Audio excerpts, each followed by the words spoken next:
হরে কৃষ্ণ। তো আমি গত কয়েকদিন ধরে মোহাম্মদ ইউনুস ওনার ভাষণ শুনছিলাম। তো ওনার ভাষণ শুনে সত্যি আমার কাছে খুব ভালো লেগেছে। যদিও উনি একজন অর্থনীতিবিদ, কিন্তু তিনি পুরস্কার পেয়েছেন শান্তিতে, নোবেল পুরস্কার। তো তার কথা শুনে সত্যিই আমার কিছুটা শান্তি হয়েছে। তিনি বলছেন আমরা সকলেই ভাই ভাই, বিশ্ব ভ্রাতৃত্ব, হিন্দু, মুসলমান, খ্রিস্টান, বৌদ্ধ, জৈন, আমরা সকলেই ভাই ভাই, বিশ্ব ভ্রাতৃত্ব। সাধারণত মুসলমানদের মধ্যে এই বিশ্ব ভ্রাতৃত্বের কথা খুব কম শোনা যায়। তো এখন আমার বিশ্বাস জন্মেছে যে মোহাম্মদ ইউনুস উনি যে নোবেল পুরস্কার পেয়েছেন শান্তিতে, শান্তিতে নোবেল পুরস্কার, আমার মনে হয় যে সত্যিই তিনি বুঝতে পেরেছেন যে তিনি যে বলছেন আমরা সকলেই ভাই ভাই, সনাতন ধর্মের সঙ্গে মিলে যায়। বসুধৈব কুটুম্বকম, বসুধৈব কুটুম্বকম। বসুধা মানে পৃথিবী, কুটুম্ব মানে আত্মীয়। এই পৃথিবীর সকলেই আমাদের আত্মীয়। তো সেই কথা মোহাম্মদ ইউনুস ঘোষণা করেছেন, তাকে আমি ধন্যবাদ জানাই। এবং আমার মনে হলো যে এই ধরনের মানুষকেই শান্তির পুরস্কার, শান্তির জন্য যে নোবেল পুরস্কার তাকে দেওয়া হয়েছে, আমার মনে হয় উপযুক্ত পাত্রে এই পুরস্কার দেওয়া হয়েছে। আমি শুনেছি বাংলাদেশ থেকে অনেকেই আমাকে বলছে যে মোহাম্মদ ইউনুস তিনি যখন দায়িত্ব গ্রহণ করলেন, সঙ্গে সঙ্গে বাংলাদেশের যত নৈরাজ্য, যত অরাজকতা, অরাজকতা, যত গুন্ডামি, বদমাশি সব বন্ধ হয়ে গেছে, সব বন্ধ হয়ে গেছে। অনেক মানুষ মারা গেছে, তাদের মধ্যে হিন্দুও ছিল, মুসলমানও ছিল। কয়জন হিন্দু কয়জন মুসলমান সেটা আমরা গুনতে চাই না, সেটা আমরা গুনতে চাই না। হিন্দু না, হিন্দু না মুসলমান, ওই জিজ্ঞাসে কুঞ্জন, ওই জিজ্ঞাসে কুঞ্জন। আমরা এসব জিজ্ঞাসা করতে চাই না কয়জন হিন্দু মরলো, কয়জন মুসলমান মরলো। কখনো মুসলমান মরেছে, কখনো হিন্দু মরেছে। বাংলাদেশ থেকে শত শত ছবি, মৃতদেহের ছবি আমার কাছে এসেছে। নিচে লেখা আছে এগুলি ফেসবুকে দেবেন না, এইগুলি ফেসবুকে দিলে আপনার আইডি বন্ধ হয়ে যাবে। তো সেই জন্য আমি আর এগুলি ফেসবুকে আমি দিতেও চাই না। আর যারা মারা গেছে তারা কি মুসলমান না হিন্দু, সেগুলি পরীক্ষা করে দেখার সময়ও আমার নাই, আর প্রয়োজনও আমার নাই। আমার প্রয়োজন যেটা শিল প্রভুপাদ বলছেন, আমরা কে হিন্দু কে মুসলমান সেটা বড় কথা নয়। যদি তুমি হিন্দু হও তাহলে তুমি ভালো হিন্দু হও, যদি তুমি মুসলমান হও তাহলে তুমি ভালো মুসলমান হও, যদি তুমি খ্রিস্টান হও তাহলে তুমি ভালো খ্রিস্টান হও। তো আমি অহংকার করে বললাম আমি হিন্দু, কিন্তু আমি যদি মদ খাই, আমি যদি খুন করি, তাহলে আমি তো আর ভালো হিন্দু হতে পারলাম না। ঠিক তেমনি আমি গর্ব করে বলছি আমি মুসলমান, কিন্তু আমি যদি খুন করি, আমি যদি হিংসা করি, বিদ্বেষ করি, তাহলে এটা আমি তো আর ভালো মুসলমান হয়ে গেলাম না। আমি যদি মদ খাই, আমি গর্ব করে বললাম আমি মুসলমান, আমি খ্রিস্টান, আমি বৌদ্ধ, তো এই সমস্ত তকমাগুলি আমাদের কাছে গুরুত্বপূর্ণ নয়। আমাদের কাছে গুরুত্বপূর্ণ হলো ঠিক আছে তুমি বৌদ্ধ, তুমি ভালো বৌদ্ধ কিনা সেটা দেখো, তুমি খ্রিস্টান, তুমি ভালো খ্রিস্টান কিনা সেটা দেখো, তুমি মুসলমান, তুমি ভালো মুসলমান কিনা সেটা দেখো। যেমন আমরা এপিজে আব্দুল কালামকে শ্রদ্ধা করি, কারণ তার মধ্যে আমরা হিংসা দেখতে পাইনি। মোহাম্মদ ইউনুস, ওনাকেও আমরা এখন অন্তত ওনার বক্তৃতা শোনার পর আমার ওনার প্রতি শ্রদ্ধা বিশ্বাস বেড়ে গেছে, কারণ তিনি বলছেন আমরা সকলেই ভাই ভাই। বিশ্ব ভ্রাতৃত্ব, বিশ্ব পিতৃত্ব ছাড়া বিশ্ব ভ্রাতৃত্ব সম্ভব নয়। বিশ্ব পিতৃত্ব ছাড়া বিশ্ব ভ্রাতৃত্ব সম্ভব নয়। বিশ্ব পিতৃত্ব হচ্ছে বিশ্বপিতা ভগবান, বিশ্ব পিতৃত্ব।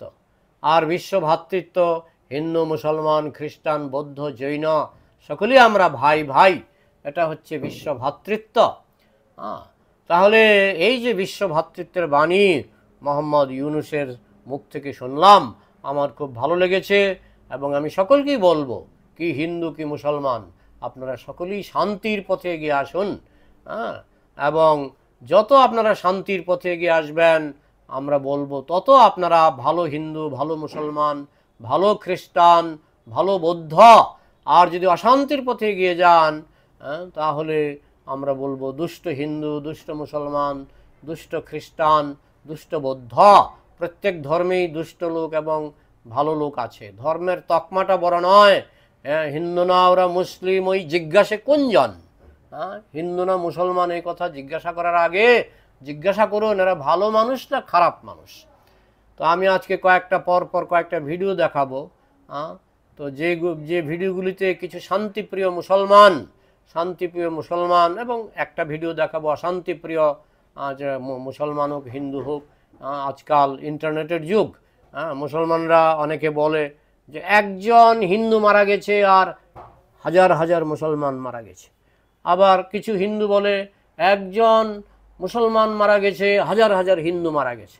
তো ওইভাবে ভোটাভুটি আমরা করতে চাই না, কারণ মুসলমানরা বলবে মুসলমান বেশি মারা গেছে, হিন্দু কম মারা গেছে। হিন্দুরা বলবে হিন্দু বেশি মারা গেছে, মুসলমান কম মারা গেছে।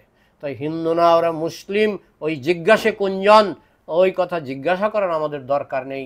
আমরা শুধু দেখব ভালো মানুষ না দুষ্ট মানুষ, শান্তিপ্রিয় মানুষ না অশান্তিপ্রিয় মানুষ, দুষ্ট মানুষ, সেটা আমরা দেখার চেষ্টা করব।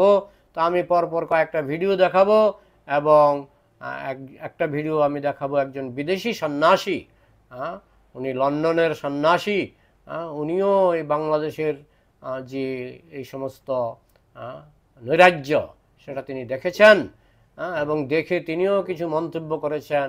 আমার মনে হয় শান্তিপ্রিয় মানুষ এই সমস্ত মন্তব্যগুলি শুনবেন, মনোযোগ দিয়ে শুনবেন এবং প্রকৃত ধর্ম যে শান্তির ধর্ম, সেটা শুধু নামে হলে তো হবে না। আমি মুখে বলবো আমি শান্তির ধর্ম প্রচার করি, কার্যক্ষেত্রে আমি অশান্তি করি, সেটা তো আর ঠিক নয়। যাই হোক, মোহাম্মদ ইউনূস তিনি শান্তিতে নোবেল পুরস্কার পেয়ে তিনি আশা করি তিনি বাংলাদেশে খুব শীঘ্রই শান্তি ফিরিয়ে আনবেন এবং এইভাবে যে হিন্দু মুসলমানের মধ্যে যে একটা বিদ্বেষ সেটা তিনি দূর করবেন, এটা আমার দৃঢ় বিশ্বাস। এখন দেখা যাক, সবই তো ভগবানের হাতে। আপনারা ভগবানের, যারা মুসলমান তারা আল্লাহর 99টি নাম আছে আমি শুনেছি, সব আরবি ভাষায় 99টি নাম আছে। সংস্কৃতে আমাদের কৃষ্ণের নাম হচ্ছে 108টি। আবার বিষ্ণুর নাম হচ্ছে সহস্র, 1000 বিষ্ণু সহস্র নাম, অষ্টোত্তর শত নাম। আবার এদিকে আল্লাহর রয়েছে 99টি নাম। হতে পারে কোনোটি আরবি ভাষায়, কোনোটি সংস্কৃত ভাষায়, যে ভাষাতেই হোক না কেন ভগবান একজন, ভগবান দুজন নয়। কেউ কেউ বলেন, একজন রাজনীতিবিদ বলছেন যারা হিন্দু কুলে জন্মগ্রহণ করেছে তারা দুর্ভাগা। তো যিনি জন্ম দিয়েছেন হিন্দু কুলে, আমাকে জন্ম দিয়েছেন, কে জন্ম দিয়েছেন? না আপনি আল্লাহ বলুন, ভগবান বলুন, তিনি তো আমাকে জন্ম দিয়েছেন। তো তিনি তো আর পক্ষপাতিত্ব করবেন না যে এই লোকটাকে আমি দুর্ভাগা জন্ম দেব, এই লোকটাকে আমি সৌভাগ্যবান জন্ম দেব। ভগবান তো আর পক্ষপাতী হতে পারেন না।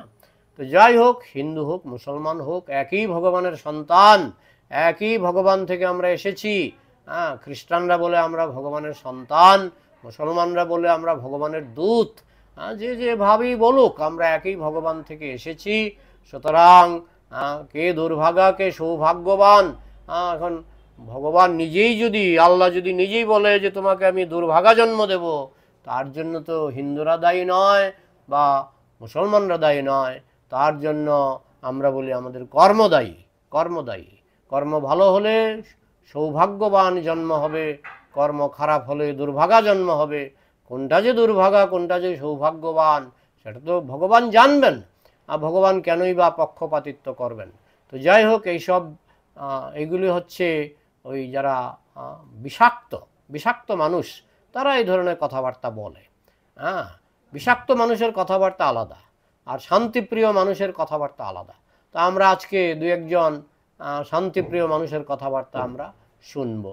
भारत में मुसलमानों के साथ जुल्म हो रहा है या मस्जिद तोड़ी जा रही है या अत्याचार किया जा रहा है, बिल्कुल गलत बात है।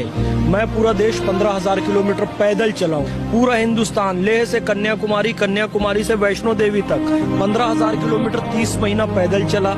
हिंदुओं के घरों में रुका, 80% टाइम मंदिरों में, मठों में रुका। सब हिंदू भाई बहनों ने मेरा स्वागत किया, सम्मान किया, गले से लगाया, फूल माला पहनाई। देखें, আমার মনে হয় হিন্দুদের প্রশংসা করে শেষ করা যায় না। তাতে এখনো হিন্দু মাস্টার মশাইরা মুসলমান ছাত্রছাত্রীকে পড়ায়, এখনো মুসলমান বন্ধুদের মৃত্যুতে তারা কাঁদে, এখনো মুসলমান বন্ধুদের তারা বিয়েতে নেমন্তন্ন করে, এখনো হিন্দু উকিল মুসলমানের কেস নেয়, এখনো হিন্দু ডাক্তার মুসলমানের চিকিৎসা করে। যদি মুসলমান আমরা হতাম, আমরা বোধহয় এতটা পারতাম না।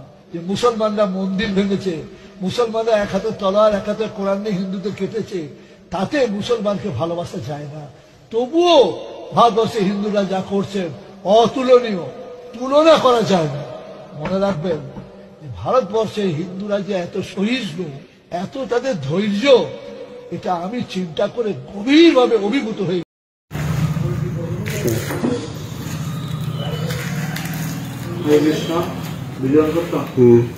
দেখেন গতকাল আমাদের ভগবানের কি অবস্থা করেছে।